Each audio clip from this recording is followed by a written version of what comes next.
So I wanted to do a video today on how to build yourself back up after dark times. And I know on this channel, I've been kind of talking about different topics and they're a little bit more serious. So today I just kind of wanted to talk about topics that, will help you regarding like beautifying your life or just things like that.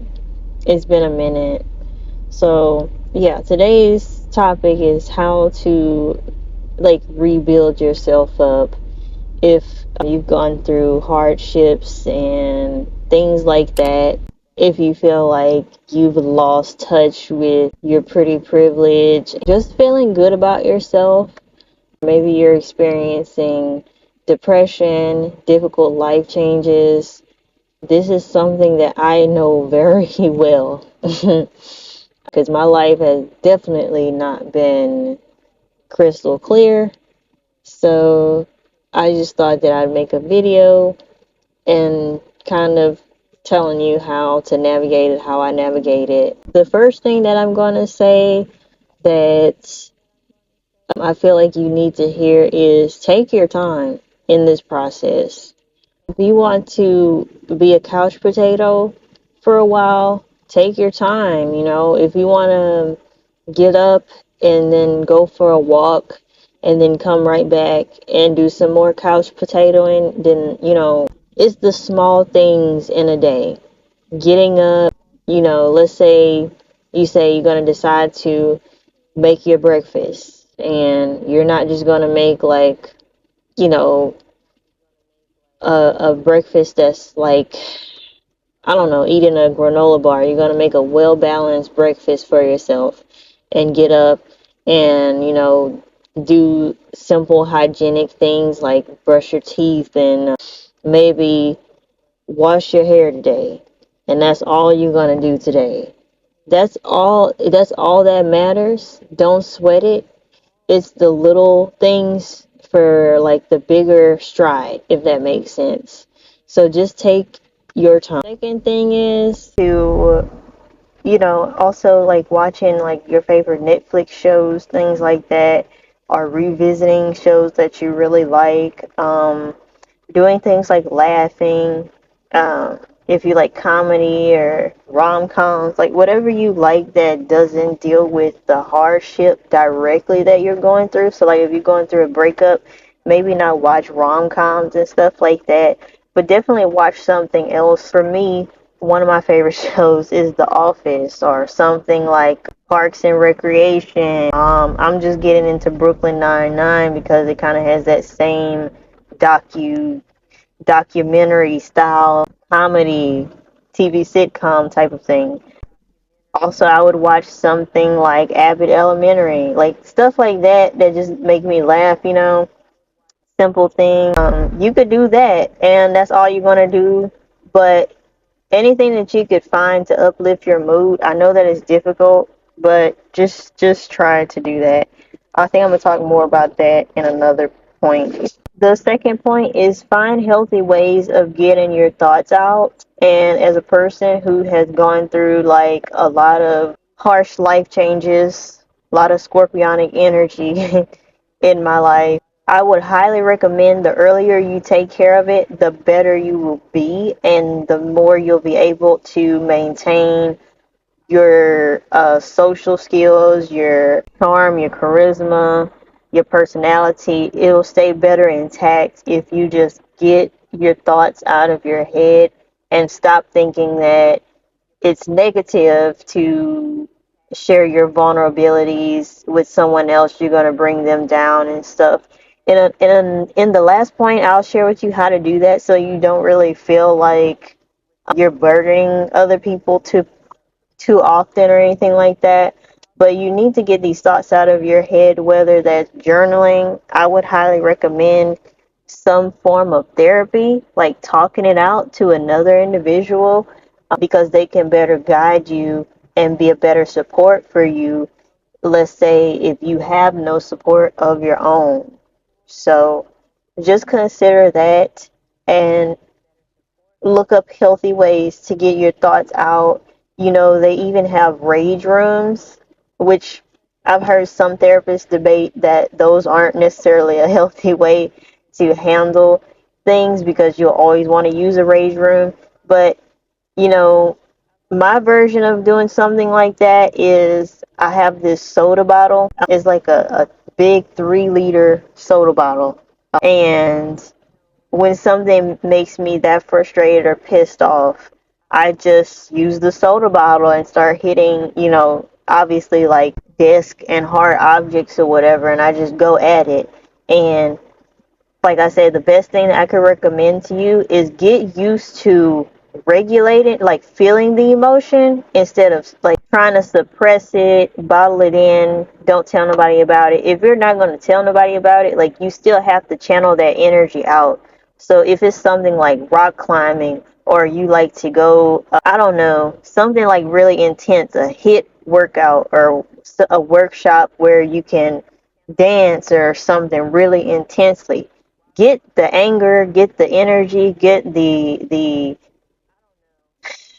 heavy mood off of you, because the quicker you can release it and roll it off of your shoulders, so to speak, the better it will be for your life, and you won't be holding on to things. And when people talk about the concept of baggage and traumas, and you're holding on to traumas from so long ago, it will be easier for you in the long run. Just trust me on this. All right. If, in these times, if someone says something that is to bring you down, hurt you, get you into a negative mood, check them. Check them. And, if they just say something crazy to you, say, why would you say something like that to me? Really come at them and have that bite back, you know, because when you get into the habit of doing that and speaking up for yourself and handling it right there in the moment, even if you don't know what to say, just say, why would you say something like that to me? If it makes you feel something that is negative, why would you say something like that to me? Why would you come at me like that? And or you could look at, if it's another person that's standing there while someone is talking about you, you could look at the other person and say, you found that funny? Because I didn't. Whatever. The more you get used to letting the hits roll off of you, like how they used to say, like put Vaseline on before you go into fighting, the more you get used to the licks kind of rolling off of you, and also still being able to fight, right, in that analogy, the more you get used to doing that emotionally, the better. So that's a bit of like finding healthy ways to getting your thoughts out. And it's going to take some time and progression, but trust me, you're going to feel a whole lot better. Even if sometimes you say, man, was I being a bitch? Was I being a whatever? Look, the more you get used to it, the more you're going to say, this is a part of my human nature. It is what it is. Love me or hate me. And I guarantee you, at least you'll feel better about yourself, respect for yourself. Other people will know that they must respect you. And I'd rather live life like that than live life like everyone pushover, people please. That's how they see you. You don't want that. All right. The next one is, if you aren't getting out as much, just get out. Even if that's like sitting outside, sitting in your yard grass, painting outside, making, like, doing sweet stuff for yourself, like making a charcuterie board. I know people say all the time, when you're going through like grievance and all kinds of stuff that's very hard on your life, or hard situations in your life, they say take time for yourself first, especially if you are a caregiver or have experience with that, like I do as a young age. Taking time for yourself. Yeah, just try to make sure that you take time out for yourself, whether it is, going to get your favorite pastries from a certain shop, going to Smoothie King, you want a smoothie, class, Pilates class. Maybe you just want to spend time in a library reading books. Maybe you just want to cook yourself a certain meal without any interference. And give yourself that time, and whatever time slot that is, everything else can wait. If it's not an emergency, it can wait. And give yourself that time to also not be to overdo help and put yourself in a situation where you don't have to be there and that person can do it themselves, but you think that you can do it better or more efficient than they can. Don't do that to yourself. Just really take time out to do what you want to do and have it only be about that. Slightly brush on like handling depression and difficult mental states from the previous points that I made. But when you are doing that one thing for yourself that you love to do, you may find that you don't want to do those things. So like, let's say you like baking and you find that you have no interest in fucking baking anything. Like you don't feel that. Well, I've come to find out this term called anhedonia, where it's like depression and from other overuse of social media, things like that. Anhedonia can kind of creep up and you don't feel the need to emotionally react on a stable level even anymore. Like you just don't feel those feelings, you don't feel those emotions. All the hobbies and things that you like to do, you just don't feel like doing them. And you'll find that when you actually put yourself in to like, I don't know, a baking class and you're trying to get back into it, you will find that maybe for the first couple of times you do it, that you have no emotion, no care in the world. It doesn't bring up any enjoyment, fulfillment like it used to. And that is perfectly okay. If you're getting therapy, definitely talk to your therapist about this and they'll give you more guidance with it. But just know that if you are experiencing anything like anhedonia or something like that, you will not feel really like a lot of emotions, but one thing is fulfillment, enjoyment for things. That's how bad depression can be. And if you've ever been through depression, then you know what I'm talking about. Just feeling like you can't even cry, you can't even express yourself like you used to. Things you want to do, you just rather like sit there and not do anything. I'm telling you to not just sit there and not do anything, but actually do the things that you love to do still, while keeping in mind that it may not feel like as exciting and as exuberating and just so jubilant. It may not feel like that in the beginning, and that is okay.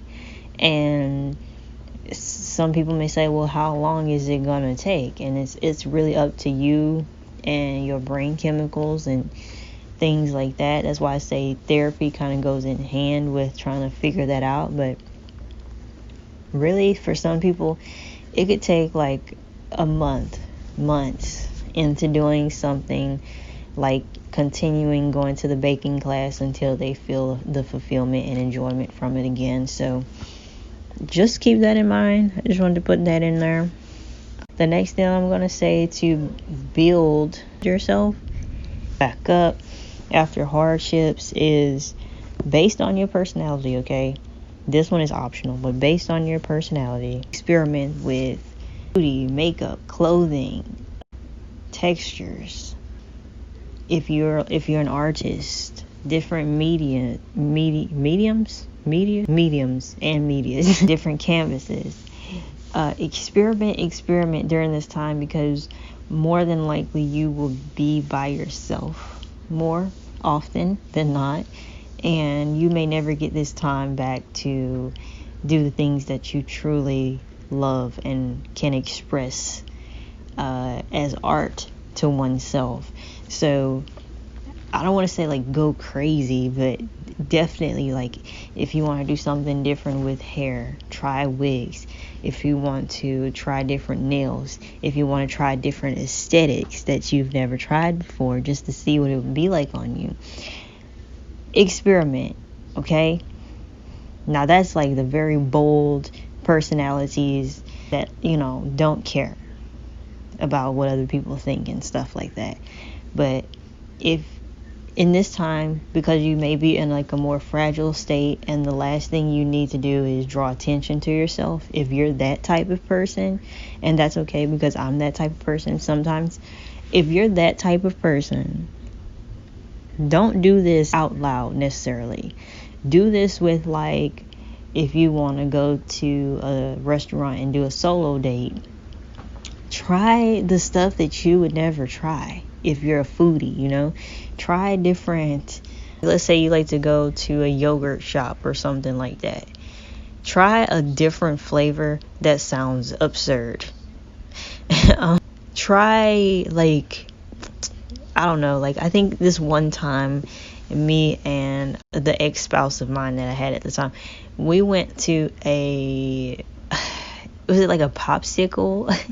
I think it's like an ice cream popsicle like place, and it was kind of like a small shop, and you know, it was cute, and they had like a cute theme to it. And I think my ex at the time, he actually was debating or did get something like with dill pickle flavored in it. And that's just the closest analogy that I could think of as of right now. But things like that where, you know, I was like, no, I don't think so, but he wanted to try it. So if you go to different places and they have different things like fried pickles, and you're like, fried pickles, fried tomatoes, like, I never really had that, and I think that those two things are actually quite weird together, I'm gonna just go ahead and try it today.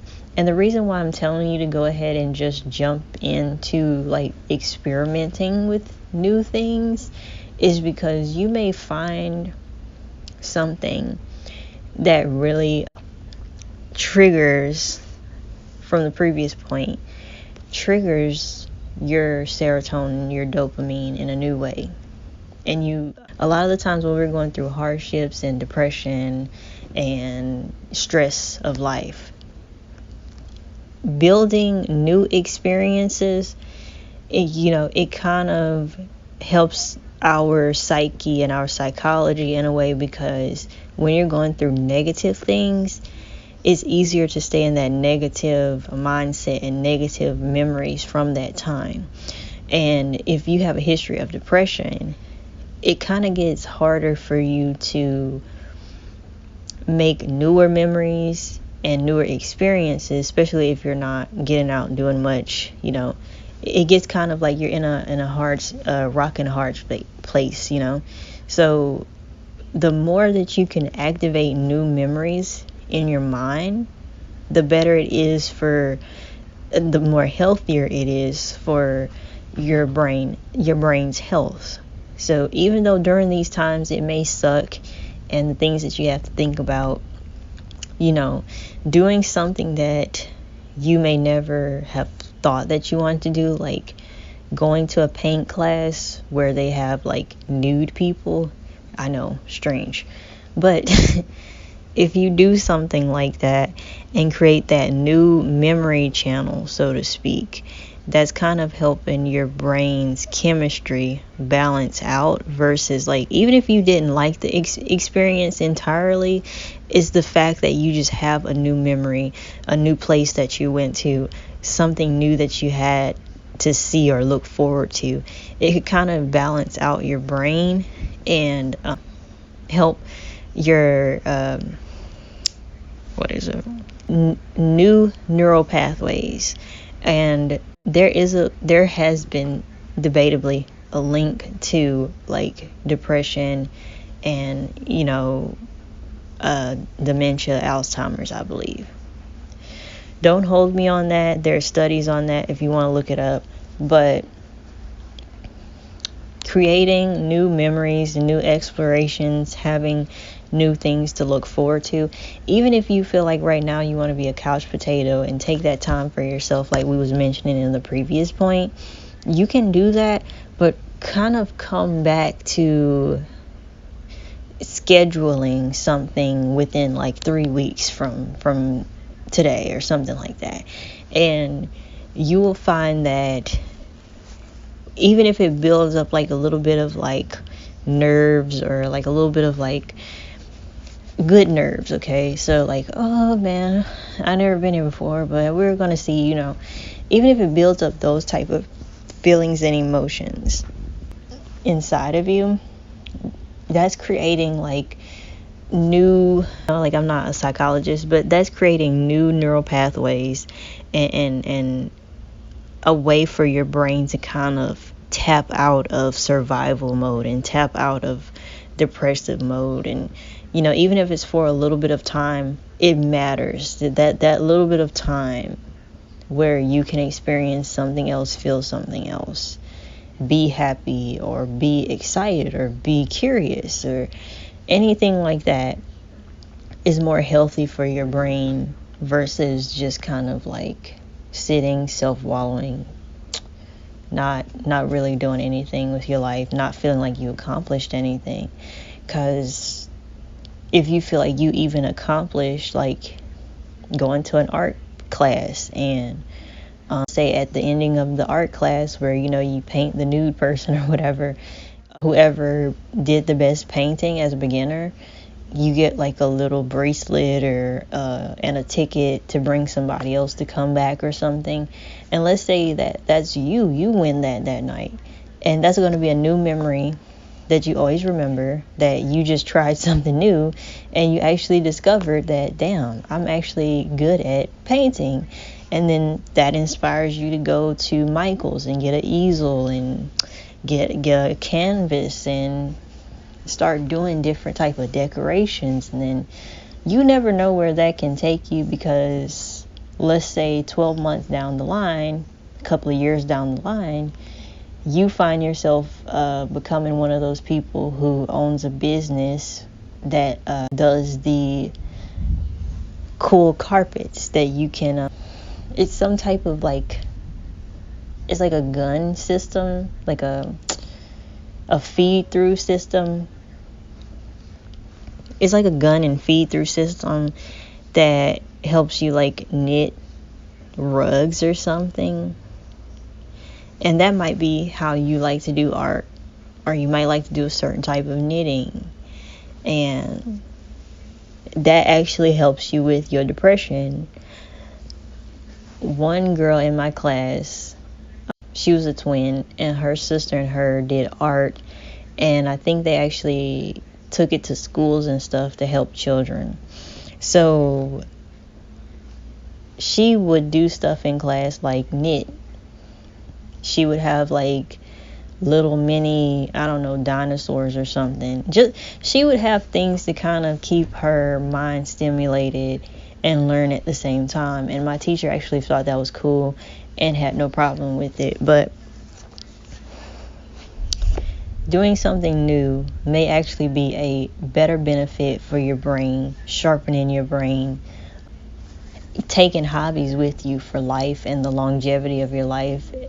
Even when you become like 70 years old, 70 years young, and you're still holding up that hobby, and it still makes you have a reason to, get up out of bed, get some coffee or get some matcha, I don't know, whatever you drink, and make your breakfast and sit there and knit a blanket for your grandchildren at that point. I don't know, but it's it keeps you going. And even like I said in the previous point, you don't feel anything in the beginning towards it. Just keep it going for a little bit of time. I don't know, maybe like a month, 2 or 3. Just keep it going for a little bit of time. 60 to 90 days is a good way to kind of reprogram your brain on things. So if you don't like something after 60 days, I would say 30, but 60 days, 90 days, then you're probably never going to like it, to be honest. But it's not necessarily to like it. It's just to get your feet wet with something that you always thought that you wanted to do, or something that actually is as extreme as you want, like something that, you know, really kind of challenges you extreme, depending on your personality. So this one is optional.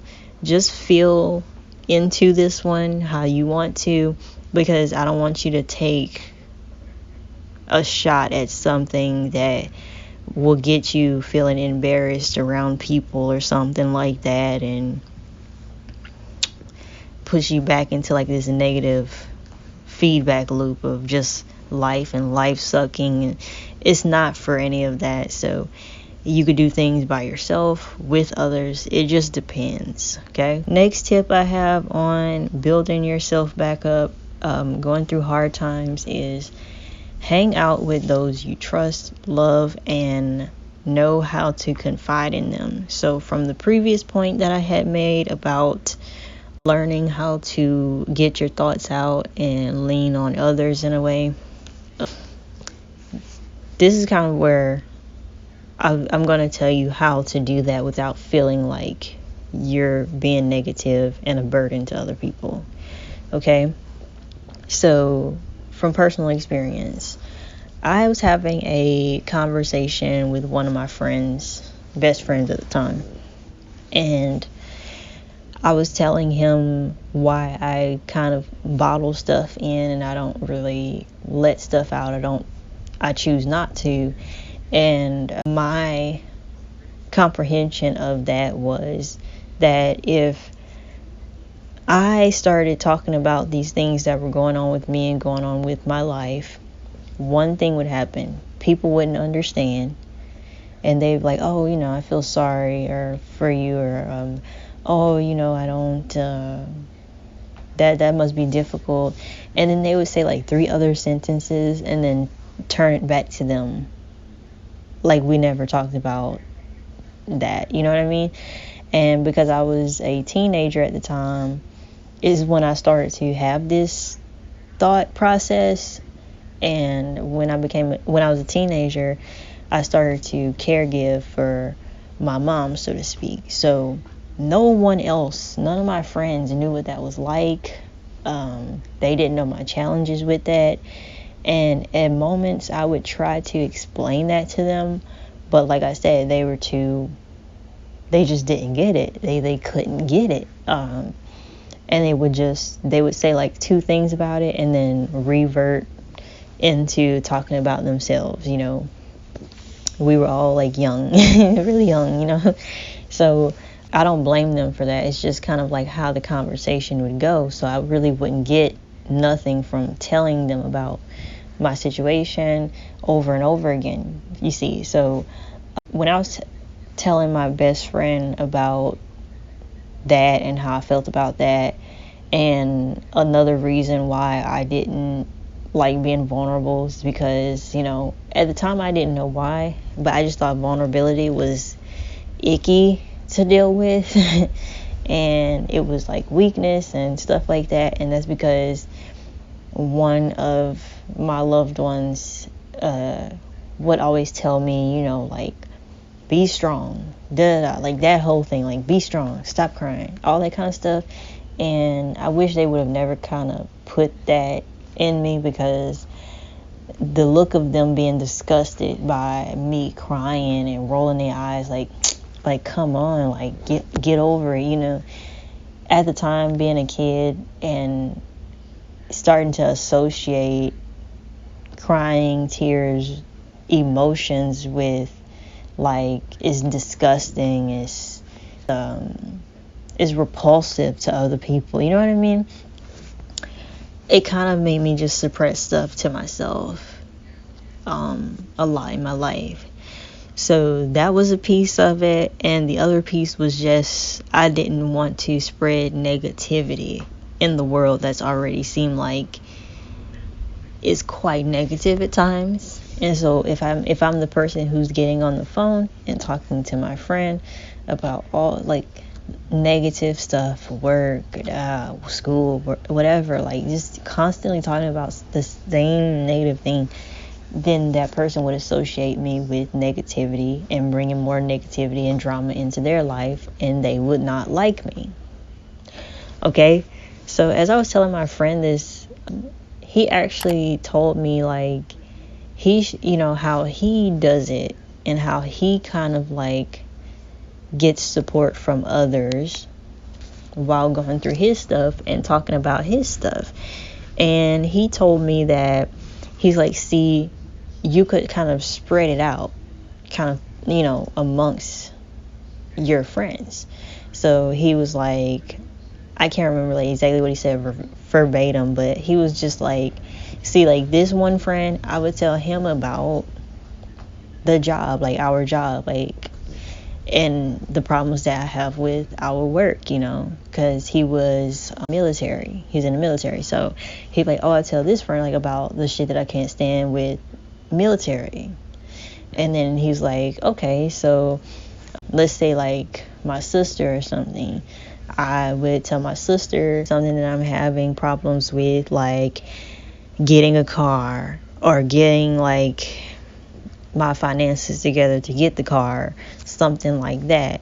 And he was just like, keep it like on one topic. So yeah, like my friend was recommending like you have one thing that grinds your gears, so to speak, and you keep that one thing, one topic, go to that person only about that thing.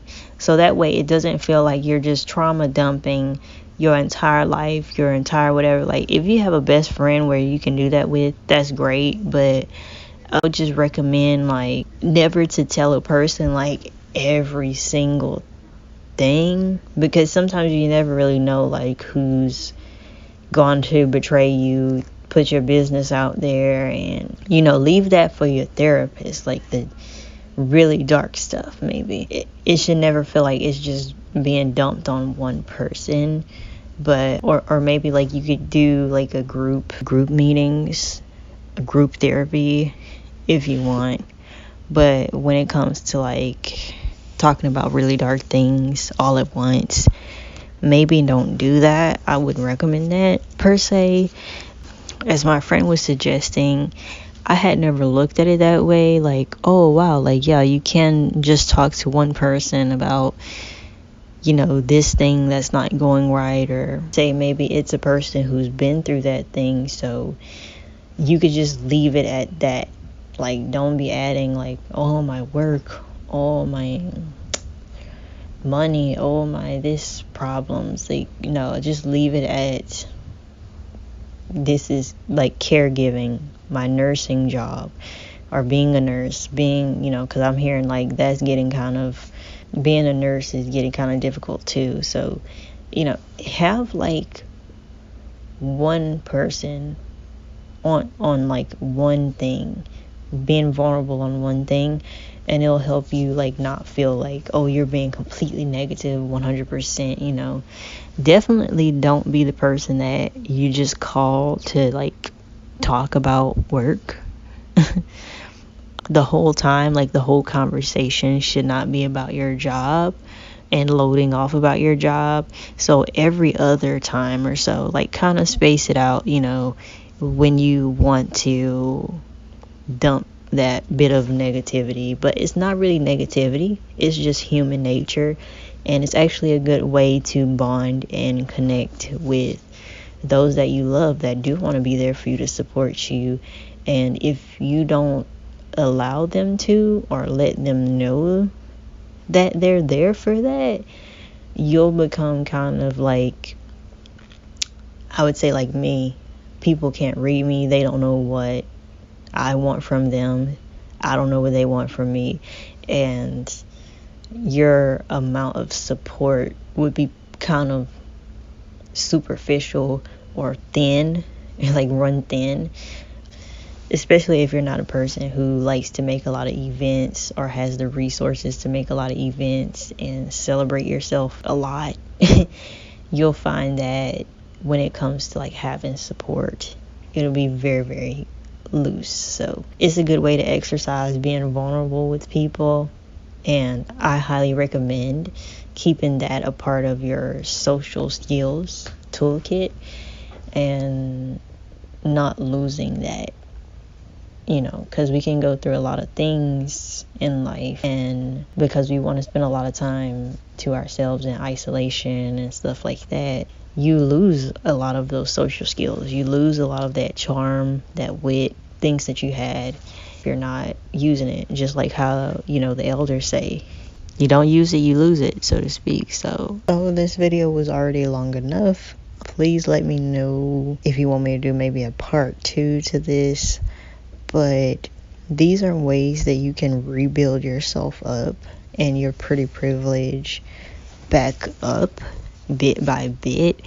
Is mostly like an internal thing, and it'll start to reflect back to you getting in the hang of your beauty routine and ritual, which is a very part, before I end this, that's a very important part of this, like starting slow, and then you'll know that you're getting back on board when your beauty routine and rituals kind of come back into play, and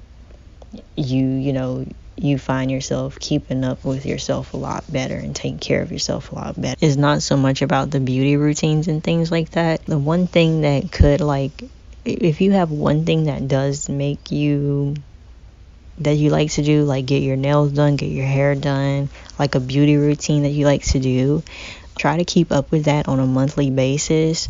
And I would actually recommend, like, you not do it, but you could do it if you want to, if you just know how to do your nails or something like that.